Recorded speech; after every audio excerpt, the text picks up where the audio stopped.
Patriarkhs რომელიც მიიყვანეს ყველაზე კარგ კლინიკაში, ასე ვთქვათ, თურქეთიდან ელოდებოდნენ რეანიმატოლოგებს. რატო? ბატონო მინისტრო, მითხარი, რატომ არ გაქვს იმისი ბაზა, რომ პატრიარქს მაინც მიუყვანო ძლიერი ექიმები? შემქმარს გადავარჩენ თუ არა, არ ვიცი, მაგრამ აუცილებლად ვიქნები ძალიან ბევრი პაციენტის დამცველი და ჩემი მონაცემები შეიძლება ყველამ ნახოს და ყველამ მომართოს. მე ვიქნები მოსიარულე ჯოჯოხეთი ჯანდაცვისთვის. ხელში მიკავია გული, რომელიც ბოლოს მოუგზავე გელას და კლინიკიდან გამომიტანეს და გამომატანეს, რომ მივხვდით რაღაცას ნიშნავ და ეს ჩვენთვის, იმიტომ რომ მიზეზი ქონდა, რომ ხელში რაღაც ჭეროდა და მე მანქანაზე დაეკიდა, რომელსაც სავარაუდოდ ვეღარ დაკიდებს. არ მინდა ასე იყოს პატარა შვილების დედები, არ მინდა ასე იყოს ახალგაზრდა ბიჭები და ახალგაზრდა გოგოების მშობლები, ცოლები, შვილები.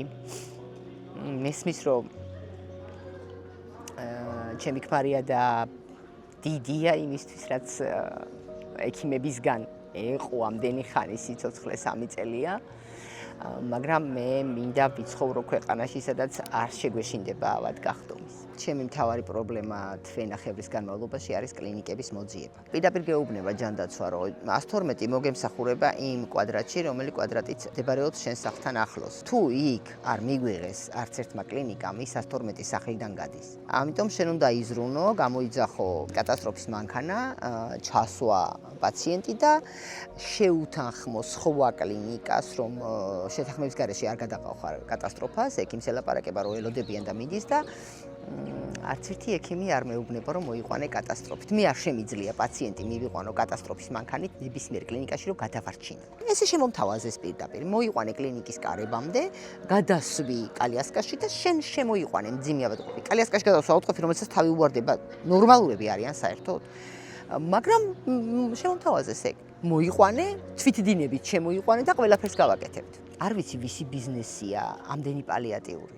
არ ვიცი, რატომ ჭირდებათ პალიატიურებში ხალხის დახოცვა.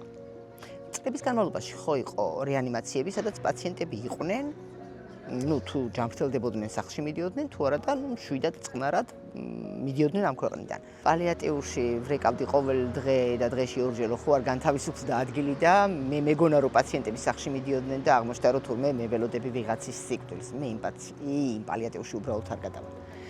უბრალოდ არ დაველოდები ჩემი ქმრის სიკვდილს პალიატიურში, რომ ვიღაცამ დარეკოს და ხო არ განთავისუფლდა ადგილი იკითხოს. აი, ეგ რომ უბრალოდ გავაცნობიერე, ძალიან ცუდად გავხდი და მეგონა, რომ ჭყვიდან შევსდი უბრალოდ. ძალიან მინდა შევხვდე ნებისმიერ წარმომადგენელს ჯანდაცვიდან და მე ერთ რიგით ადამიანს შეუძლიათ ამიხსნან, რატო აქვთ ესეთი ვანდალური კანონები.